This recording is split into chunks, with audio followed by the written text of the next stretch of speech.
Hola a todos.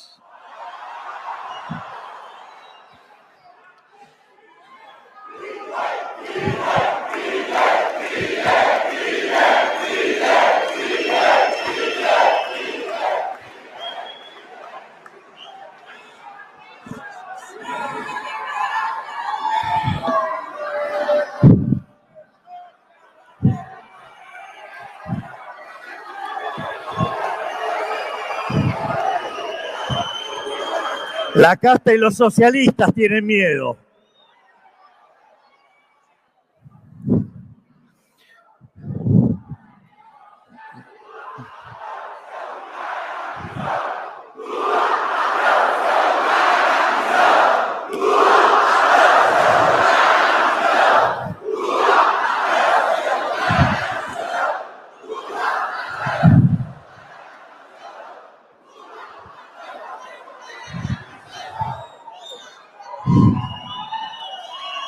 Buenas tardes a todos.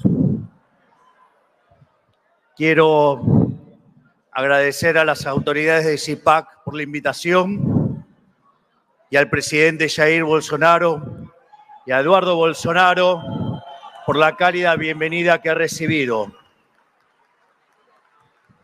Realmente me hacen sentir como en casa y es siempre un placer estar entre amigos. Hoy quiero hablarles de la receta económica y cultural del socialismo en América Latina, sobre que ellos están equivocados y nosotros tenemos razón, y cómo se está librando la batalla por el destino de la Argentina desde que asumimos la presidencia. Si analizamos los distintos casos de gobiernos socialistas o de izquierda en América Latina en los últimos 20 años, encontrarán seguramente una serie de denominadores comunes que aparecen en conjunto y que constituyen una verdadera receta del desastre, tanto en lo económico, en lo social, en lo político y en lo cultural, porque hay una relación de causalidad entre todos estos elementos y no es una mera coincidencia.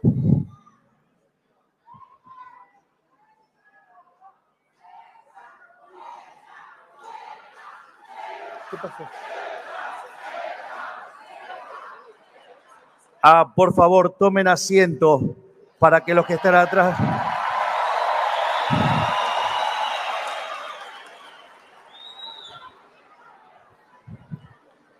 ¿Estamos bien ya?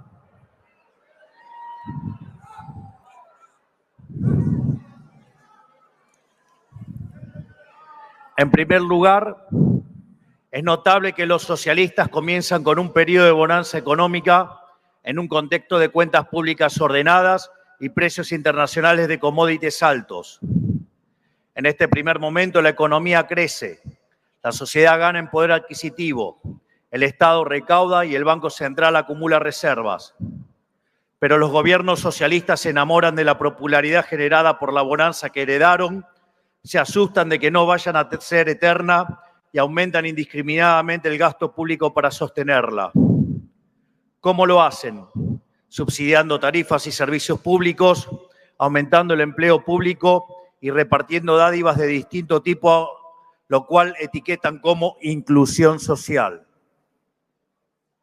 Cuando la plata se acaba, empiezan a aumentar los impuestos para recaudar más, pero a costo de contraer la actividad económica y destruir la inversión.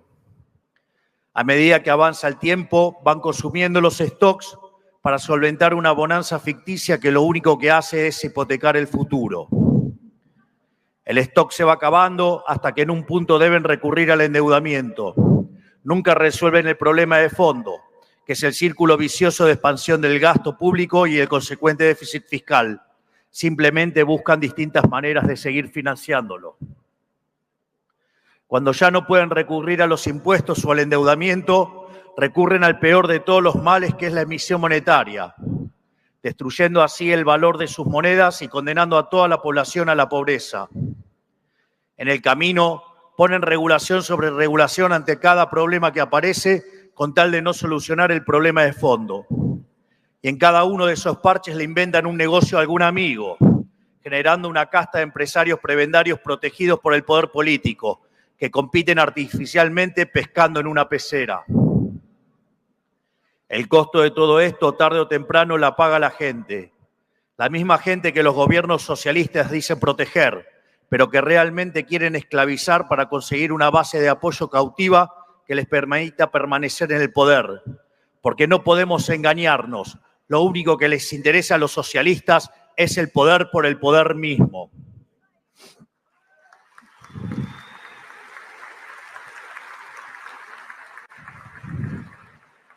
La consecuencia es que la gente termina pagando en inflación desenfrenada lo que le regalan en subsidios y termina pagando en bienes más caros y de peor calidad la política de protección industrial y manufacturera que los gobiernos promueven para beneficiar a sus amigos. Esta película ya la vimos decenas de veces en toda la región y en el resto del mundo también. No es ni más ni menos que la historia del socialismo del siglo XXI, del que tanto hemos escuchado hablar los hermanos latinoamericanos y que defienden todos los populistas que integran el Grupo Puebla, o que también, digamos, antes se llamaba Foro de San Pablo.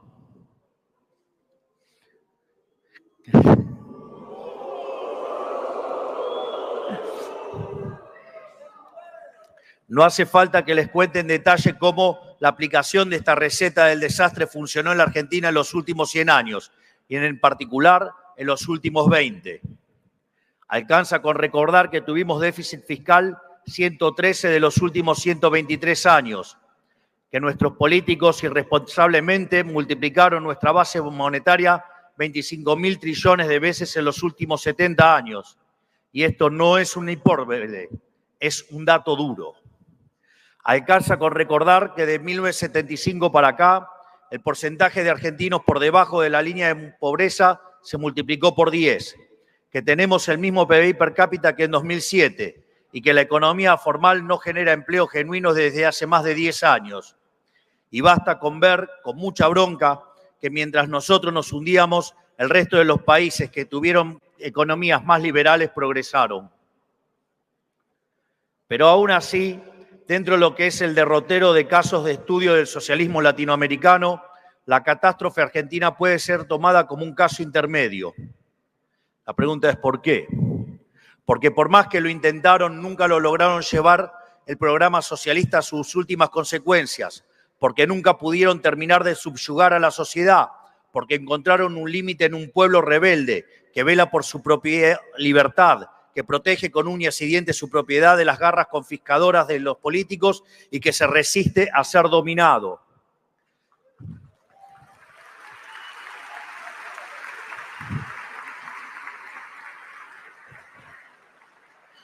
Aquí está la explicación, creo, de que la Argentina sea tan elegida entre quienes escaparon del socialismo en la región, a pesar de que prosperar en la Argentina en los últimos 15 años sin tener privilegio ha sido imposible. Porque uno puede entender fácilmente que haya 500.000 venezolanos en Chile, que es históricamente un país con una economía libre, por más de que en los últimos años el modelo que tanto bienestar generó para el común de los chilenos esté siendo cuestionado. Pero en la Argentina, con lo difícil que es, por eso siempre es grato conversar con nuestros queridos residentes venezolanos y constatar que no hay nadie más anticomunista y antikirchnerista en la Argentina que ellos. A la larga, como el socialismo es insostenible y necesariamente fracasa, los gobiernos que resisten en esa senda o terminan siendo rechazados por la sociedad o terminan violando la libertad y jugando con la vida de sus ciudadanos para preservarse en el poder. Una y otra vez la historia demuestra que los mismos que se llenan la boca hablando de la democracia, de pluralismo y de opresión son los que están dispuestos a torcer las reglas e inclusive interrumpir el orden constitucional para trincherarse en el palacio cuando el pueblo reclama un cambio. Miren lo que pasó en Venezuela, que ya no queda un solo gobierno sensato del mundo que no reconozca que es una dictadura sanguinaria. Miren lo que pasó en Bolivia en 2019, cuando Evo Morales se obstinó con un tercer mandato inconstitucional. Miren la persecución judicial que sufre nuestro amigo Jair Bolsonaro aquí en Brasil.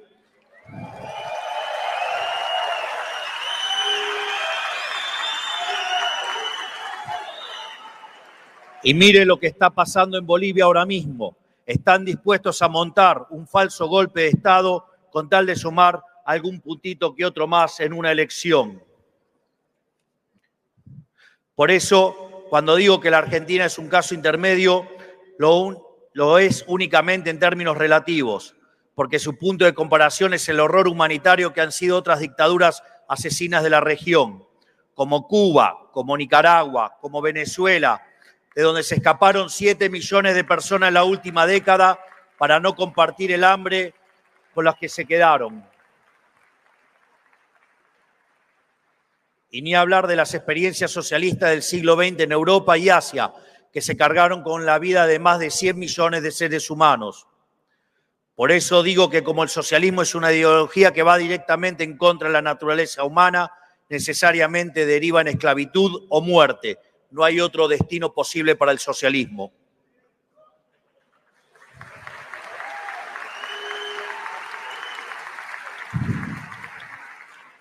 Pero obviamente el descenso al socialismo no ocurre de la noche a la mañana ni sale de un repollo. Nada de esto es posible sin un esfuerzo cultural constante por esmerilar a quienes defendemos el libre mercado, el capitalismo y a los valores que hicieron de la civilización occidental la punta de lanza de la historia del progreso humano. Esfuerzo que lamentablemente muchas personas de poder e influencia en el mundo libre han tomado como dado. Solo fíjense las ideas que defienden muchos organismos supranacionales, las ONG, las instituciones educativas y la industria del entretenimiento y los medios de comunicación. Uno se pregunta, ¿por qué lo hacen? En algunos casos lo hacen desde un lugar bien intencionado, en el afán de ser buenos o solidarios. En muchos casos también porque son socios hipócritas y viven del financiamiento que el socialismo le permite.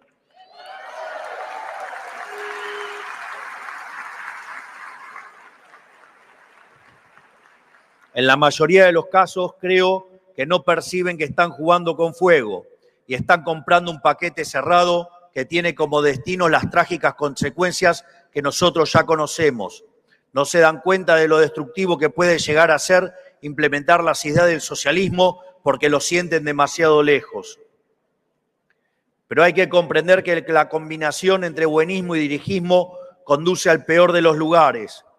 Los buenistas se piensan que de las buenas intenciones y la empatía se derivan los buenos resultados y tienen el hubris de pensar que dirigiendo el comportamiento de cada integrante de la sociedad se puede combinar un comportamiento conjunto más eficiente.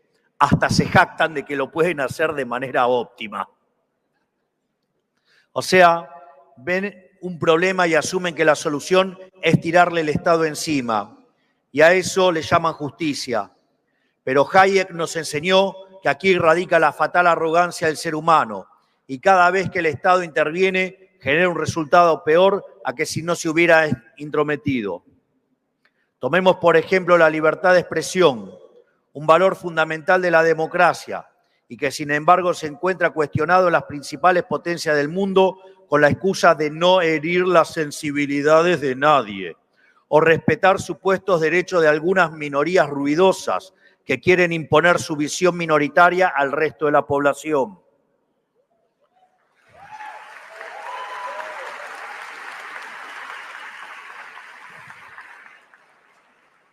La historia del mundo es testigo de que este tipo de comportamiento decanta en censura y opresión, y sin embargo, cada vez es más frecuente escuchar cómo en países que uno creía respetaban los principios básicos de la democracia, se cometen aberraciones en materia de libertad de expresión y censura. Son cosas que parecen lejanas o abstractas, pero cada uno mira lo que lamentablemente empieza a ocurrir hoy aquí en Brasil, lo piensa 2 veces. Además, como dice Thomas Sowell, la censura, la regulación de la palabra que promueve el socialismo no es otra cosa que una confesión de su bancarrota intelectual y una declaración tácita de derrota en la batalla cultural. porque como no se animan a enfrentarnos en el mercado de las ideas, porque saben que no pueden derrotarnos, lo intervienen y prohíben la circulación de las ideas que no les gustan y subsidian las ideas que sí les gustan.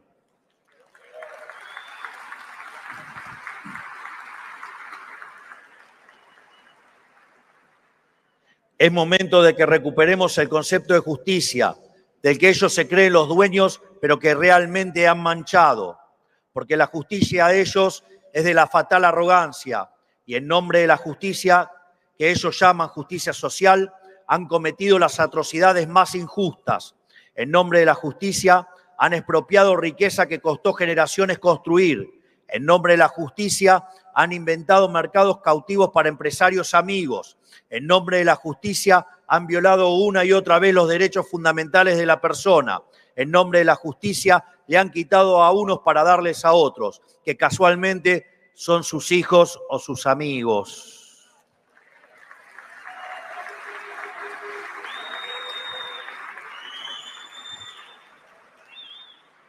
Si tienen alguna duda, vayan a ver cómo viven la familia de estos adalides del socialismo del siglo XXI.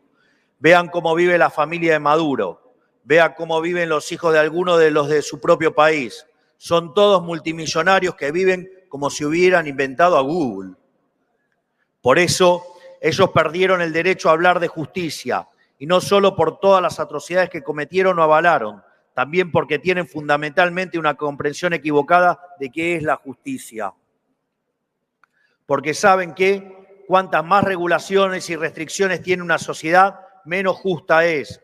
Cuanto más le confisca el fruto de su trabajo a través de impuestos a quienes producen, menos justa es. Cuanto más burócratas tiene un Estado abocado a la tarea de mirar con lupa lo que hacen los ciudadanos y pasarse los días buscando nuevas formas de arruinarle la vida, menos justa es esa sociedad.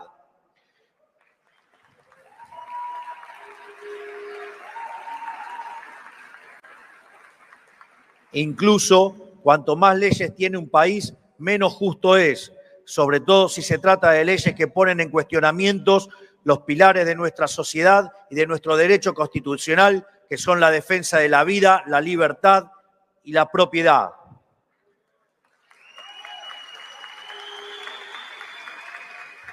O nuestra versión aquí, Dios, patria y familia.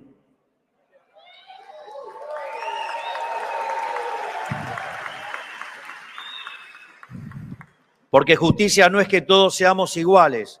Justicia es quien se esfuerza y se aplica pueda apropiarse del fruto de su esfuerzo y que no tenga que ver progresar en la vida al que no hace nada, pero tiene un amigo en el poder. ¿Cuántos casos?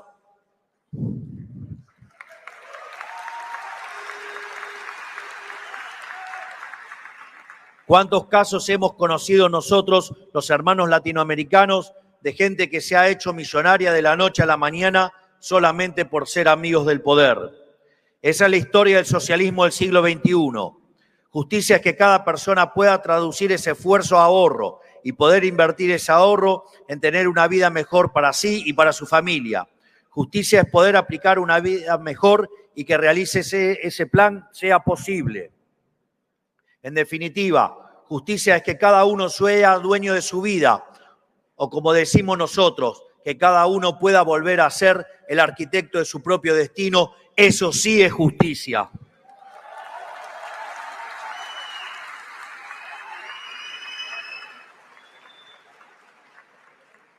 Por eso es falso que la izquierda sea la ideología de los pobres y los oprimidos.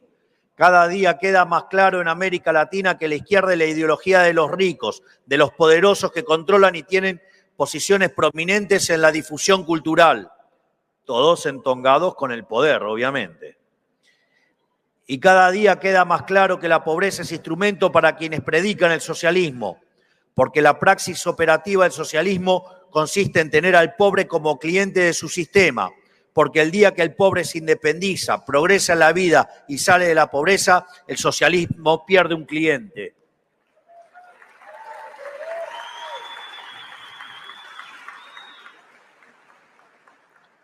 Pero obviamente quieren que les cuente algo de Argentina. Es imposible desconocer que hoy en la Argentina soplan vientos de cambio. Digamos, ustedes conocen la historia argentina muy bien. ¿Se imaginaron alguna vez que iban a ver a alguien como yo sentado en el sillón de Rivadavia? ¿Se imaginaron que iban a escuchar a un presidente argentino defender las ideas que defiendo yo con la convicción de cambio radical que tengo yo? ¿O se imaginaron alguna vez un liberal libertario presidente de un país?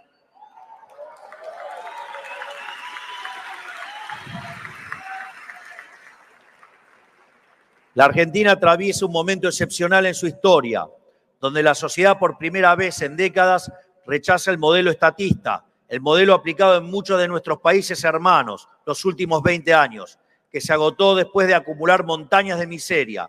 La sociedad rechaza ese modelo y reclama un cambio profundo. Le está diciendo basta al socialismo del siglo XXI.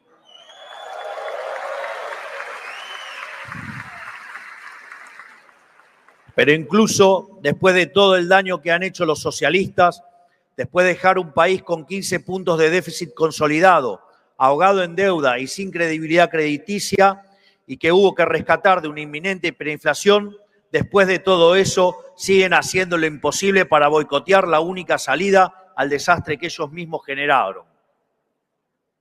A esta altura del partido, a 7 meses de haber asumido el comando de la nación, somos el gobierno que más palos en la rueda ha recibido de la historia. Y queda claro que no van a titubear en oponerse a todo lo que intentemos, sin importar cuánto los argentinos de bien necesiten y demanden esos cambios. Por eso han hecho lo imposible para boicotear la desregulación del mercado laboral que impulsamos.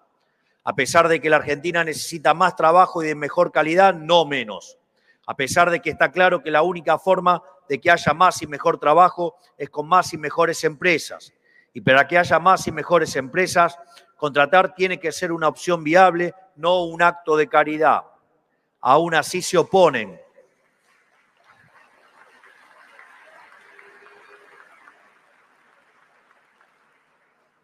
Aún así se oponen. O sea, están dispuestos a perjudicar a los millones de trabajadores argentinos con tal de ver fracasar al gobierno. Por eso también han hecho lo posible para boicotear la promoción de inversiones. Inversiones que no venían por la inseguridad jurídica que ellos mismos generaron. Hay que recordar una obviedad. Sin inversión del privado no hay actividad económica genuina. Y no hay inversión privada si no es rentable para una empresa invertir. Punto. De modo que o no comprenden una premisa básica de la economía, los cuales los vuelve incapaces de gobernar el país, como ya lo demostraron, o están activamente tratando de boicotear al gobierno y asegurarse de que haya un fracaso. Pero todo esto no debe ser una sorpresa para nosotros, porque en el fondo ellos no solo prefieren que nosotros fracasemos, no solo les conviene electoralmente que fracasemos, sino que lo necesitan en un nivel vital.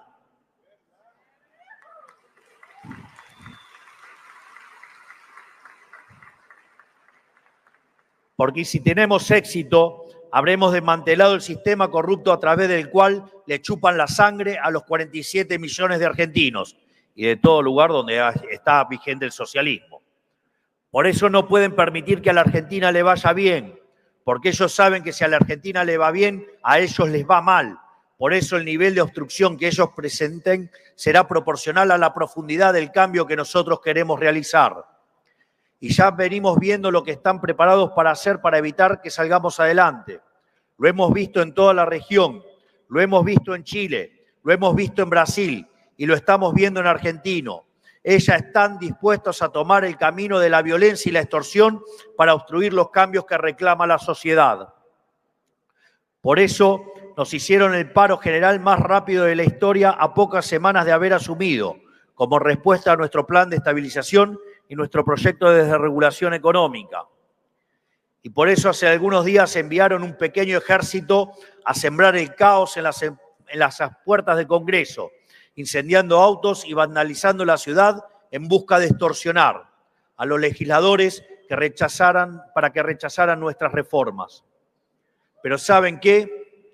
Hemos logrado aprobar la reforma del Estado laboral y económica más importante de la historia argentina.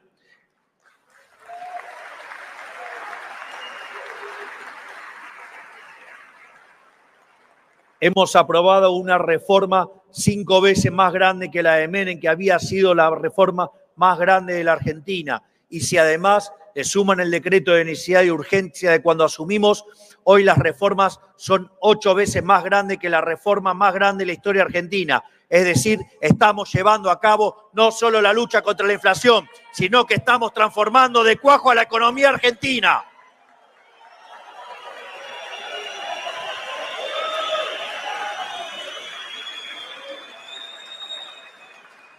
Y quiero decirles algo, vamos a salir de la miseria, les guste o no a los socialistas, con su apoyo o sin su apoyo, porque la gran mayoría de los argentinos eligió el cambio de régimen profundo que nosotros prometimos en campaña y lo eligió con el resultado electoral más holgado en décadas.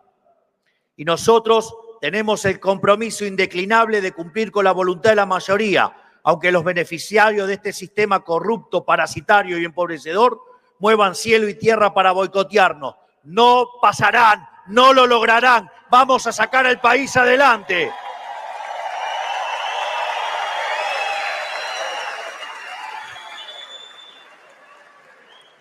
En este sentido, quiero agradecer a todos los que están aquí hoy, que han venido a escucharme y a escuchar a todos los que defendemos las ideas de la libertad.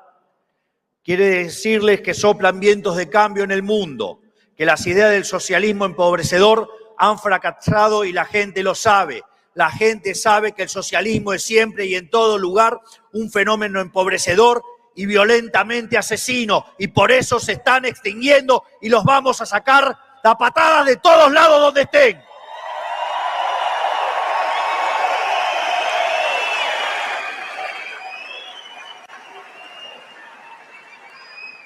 Porque han fracasado en lo económico, han fracasado en lo político, han fracasado en lo cultural y han fracasado en lo social. Y como si esto fuera poco, han asesinado a más de 150 millones de seres humanos. Es hora que el mundo despierte y que le diga nunca más al socialismo.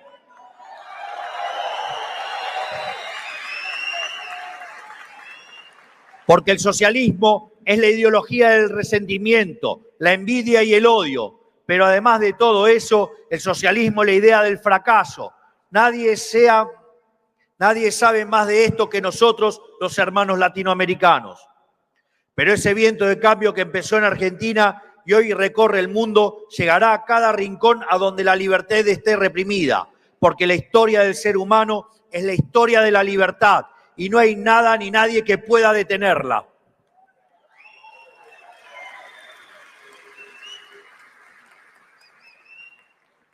Finalmente, para aquellos menos optimistas que creen que la batalla está perdida, que no podemos hacerle frente a estructuras de poder que se han adueñado de nuestros países, quiero decirles que quien les habla ha llegado a donde llegó sin ninguna estructura, sin dinero, sin partido político ni apoyo a los medios tradicionales, pero con los puños llenos de verdades y con la convicción inalterable de que la vida sin libertad no merece ser vivida. Créanme que se puede.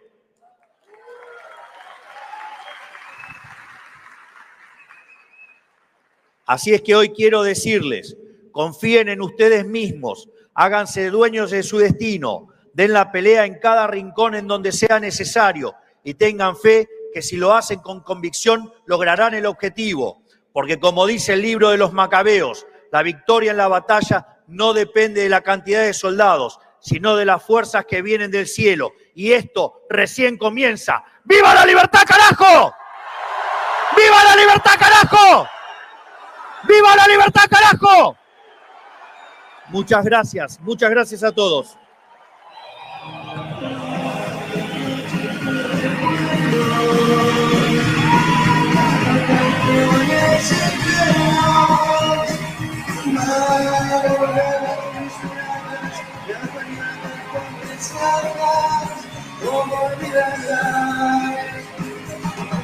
Observando mis canciones, son algo de mis amores.